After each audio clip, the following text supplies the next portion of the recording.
Hi hello friends, welcome to back our channel. మనము పడేసే వస్తువులు కూడా మనకు ఎక్కువగానే ఉపయోగపడతాయి. ప్లీజ్ ఈ వీడియోని స్కిప్ చేయకుండా లాస్ట్ వరకు చూడండి.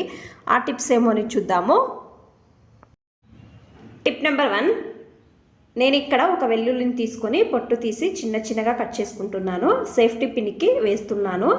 చూడండి, ఈ విధంగా ఇది మీరు కిచెన్లో హ్యాంగ్ చేయండి. ఈ స్మెల్కి ఒక బల్లి కూడా మీ కిచెన్లో తిరగదు. కావాలంటే ట్రై చేయండి.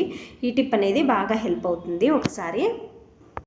టిప్ నెంబర్ 2, ఎక్స్పైర్ అయిన సిరప్ బాటిల్ పడేస్తున్నారా? ఇక ముందు పడేయవద్దండి. సింక్లో పాత్రలు అన్నీ కడిగిన తర్వాత బేకింగ్ సోడా 1 టేబుల్ స్పూను, ఈ ఎక్స్పైర్ అయిన సిరప్ 1 టేబుల్ స్పూన్ అనేది వేయండి.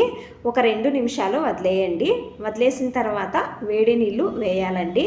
పైప్లో బ్లాక్ అయినది తర్వాత ఒక విధంగా బ్యాడ్ స్మెల్ అనేది వస్తుంది కదా, సింక్లో బొద్దింకలు తిరుగుతాయి కదా, ఇవి ఏమీ ఉండవు. వారానికి ఒకసారి ఈ విధంగా ట్రై చేయండి. ఈ టిప్ బాగా హెల్ప్ అవుతుంది. టిప్ నెంబర్ 3, మనము మిక్సీను కిచెన్లో ఈ విధంగా పెడతాం కదా, ఇది వైర్ కూడా అలాగే ఉంటుంది పొడవుగా. తర్వాత నీళ్లు పడతాయి అనే భయం కూడా ఉంటుంది కదా. మీరు ఏం చేయాలి అంటే, ఈ విధంగా జ్యువెలరీ పర్స్ ఉంటాయి కదా ఇంట్లో, దీని లోపలకు మీరు వైర్ను చుట్టి ఒక రబ్బర్ బ్యాండ్ వేసి జిప్ వేయండి. ఇది చూడడానికి బాగుంటుంది. మీకు ప్లేస్ కూడా సేవ్ అవుతుందండి మిక్సీ పెట్టడానికి. ట్రై చేయండి ఈ టిప్పు.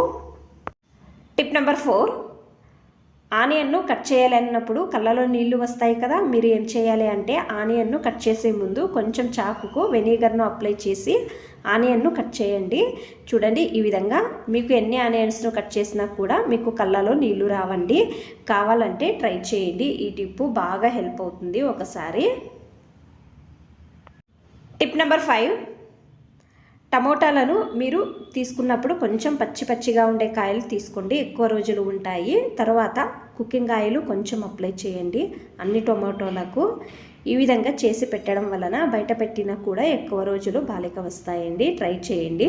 టమోటాను మనము ఒక్కోసారి గ్రైండ్ చేయాల్సి వస్తుంది కదా, రసంకు కరెంట్ ఉండదు. ఆ టైంలో మీరు కొబ్బరి తురిమేది ఉంటుంది కదా, ఈ కొబ్బరి తురిమే దానిలో టమోటాను బాగా వాష్ చేసుకుని తురిమితే తొక్కు మాత్రం వస్తుందండి. చూడండి, సేమ్ మనము మిక్సీలో చేసిన విధంగా కరెంట్ లేనప్పుడు ఈ విధంగా ట్రై చేయండి ఒకసారి.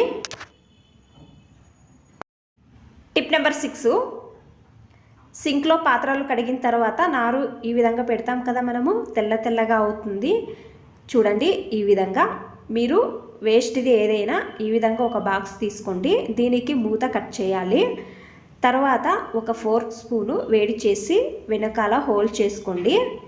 ఈ విధంగా చేసి మీరు పాత్రలు కడిగిన తర్వాత నారు దీని లోపలకు పెట్టడం వలన ఎక్స్ట్రా తేమాంశం అంతా వెళ్తుంది. సింక్ దగ్గర కూడా నీట్గా ఉంటుంది. ట్రై చేయండి. ఈ టిప్ అనేది బాగా హెల్ప్ అవుతుంది ఒకసారి. మీకు అన్ని టిప్స్ ఇష్టమైతే ప్లీజ్ ఒక లైక్ చేయండి. ఇంకా ఎక్కువ మంది నా ఛానల్ని సబ్స్క్రైబ్ చేసుకోకుండా చూస్తున్నారు. ప్లీజ్ సబ్స్క్రైబ్ చేసుకోండి. Thanks for watching. ధన్యవాదాలు.